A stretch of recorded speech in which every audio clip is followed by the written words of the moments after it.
son sus problemas principales. Lamentablemente, con el oficialismo es muy difícil, porque tiran todos los días un muerto arriba de la mesa y hay que salir corriendo a tratar de que no se lleven 6.500 millones de dólares. Entonces otros proyectos de más largo plazo y que tienen que ver con necesidades más concretas tienen que ser postergados por la necesidad imperiosa de decirle no a los atropellos y a la destrucción del Parlamento que permanentemente intenta el oficialismo. Perfil de nuestro invitado. Nombre: Fernando Iglesias. Cargo público: diputado nacional por Coalición Cívica. Actividad profesional: escritor y periodista. Sexual: la presidenta se cree la reina de una monarquía. ¿Quiénes serían los bufones de esa reina?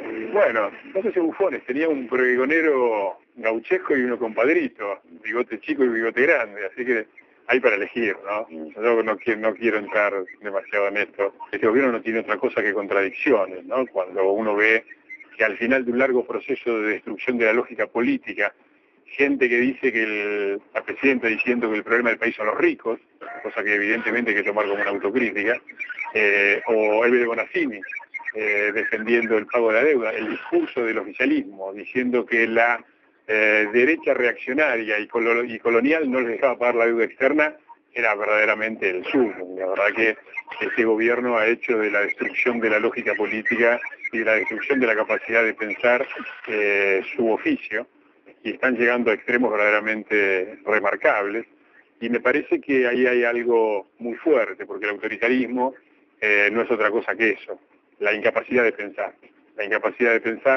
en el futuro que lleva al pasado y a los resentimientos del pasado. Pero digo, alguien que está en casa escuchándote dice, bueno, está bien, supongamos que el Congreso en sí, la oposición, logra bajar el DNU, ¿sí? ¿Y cómo se paga la deuda? Bueno, en primer lugar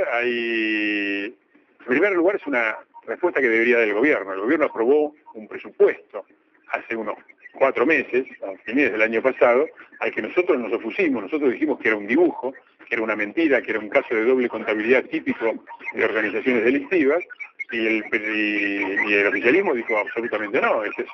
Hay un presupuesto vigente de la Nación que ha sancionado este oficialismo y que prevé el pago de la deuda. Entonces, la respuesta la tiene que dar el gobierno. En todo caso, la oposición dice que hay varias cosas. En primer lugar, el presupuesto establece una perspectiva de crecimiento muy inferior a la real y establece un nivel de crecimiento de la inflación muy inferior a la que realmente estamos.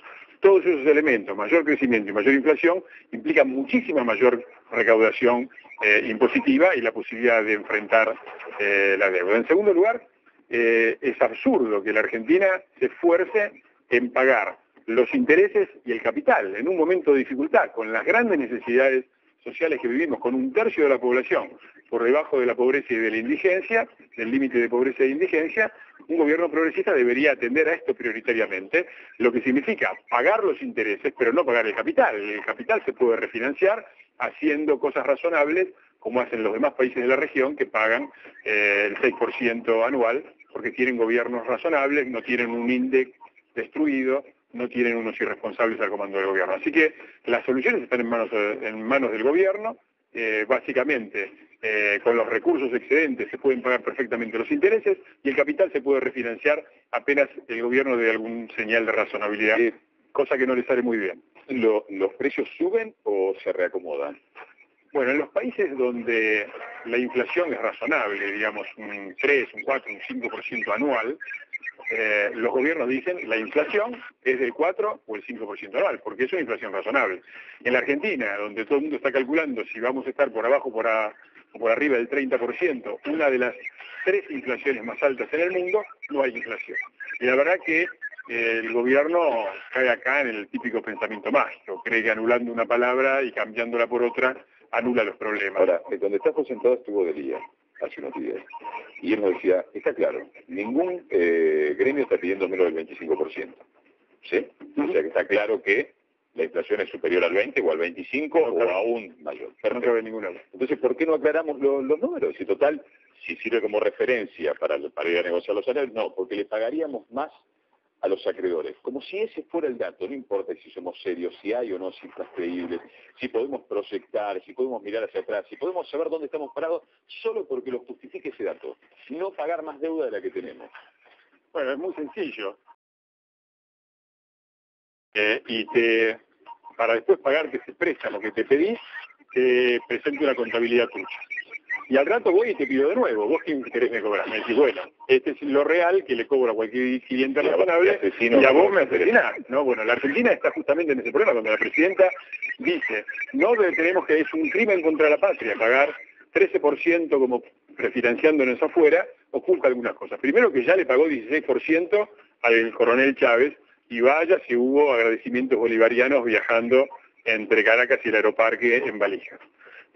Y además, el año pasado hubo 5 pagos de tomas de préstamo, de crédito por parte del gobierno, superiores al 10% con picos del 14%. Entonces, lo que no pagan por un lado, lo pagan por el otro. De manera que no ese es el problema. La verdad es que lo que quieren hacer, lo que han hecho con el INDEC, yo esto es una cosa que dije en su momento y me parece que es oportuno reiterarla, que no es solamente un problema de ocultar la inflación, es ocultar la pobreza.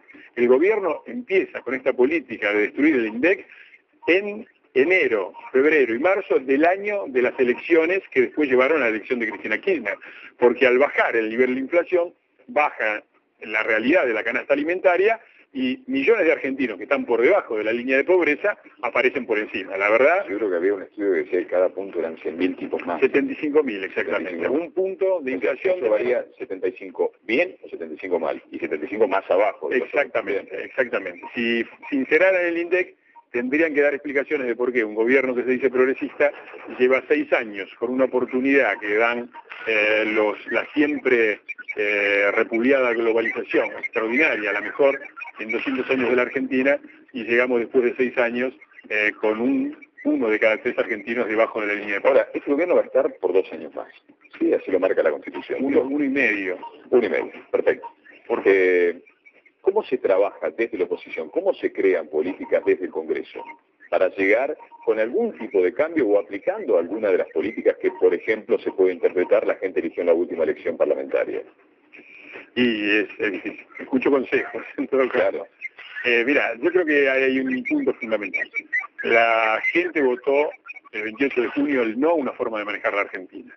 Y hay un compromiso muy fuerte de la oposición y en particular de la coalición cívica de defender las instituciones, de defender el funcionamiento de la República. Y esto no es por un simple prurito. Defender la República es defender los intereses de la gente. Cuando después de haber destruido el INDEC, hablan de reconstruir el Estado, pero destruyen el INDEC y quieren destruir el Banco Central. Lo que quieren es hacer que el Banco Central funcione de nuevo como si fuera el chanchito alcancía del gobierno. Y los argentinos ya sabemos que eso lleva a la hiperinflación y ya sabemos que lleva al default más doloroso de todos, que es el default de los salarios y la jubilación. Entonces hay que defender el Banco Central, no por una manía institucionalista abstracta, sino porque es defender los intereses de la gente. Pero hay algo más, que es que este gobierno llegó al poder diciendo, déjenme concentrar el poder y yo voy a redistribuir la riqueza. Y pasó lo que pasa siempre que alguien concentra el poder, que concentra la riqueza especialmente en su propio bolsillo. Cuando nosotros defendemos la República, cuando defendemos el Banco Central, cuando decimos que las decisiones sobre la deuda las tiene que tomar el Parlamento, defendemos la República porque la República lo que hace es distribuir el poder.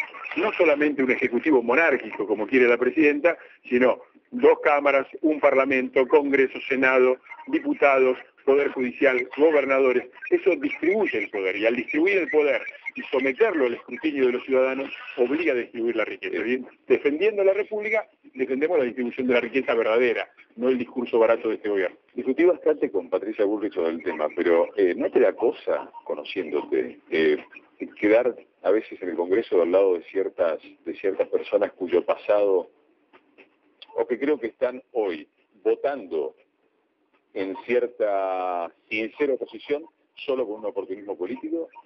No, yo creo que se habla de la oposición y metes el cuadro y decís, yo creo que la Argentina tiene, uno de los problemas que tiene nuestro país lamentablemente es una escasa práctica democrática.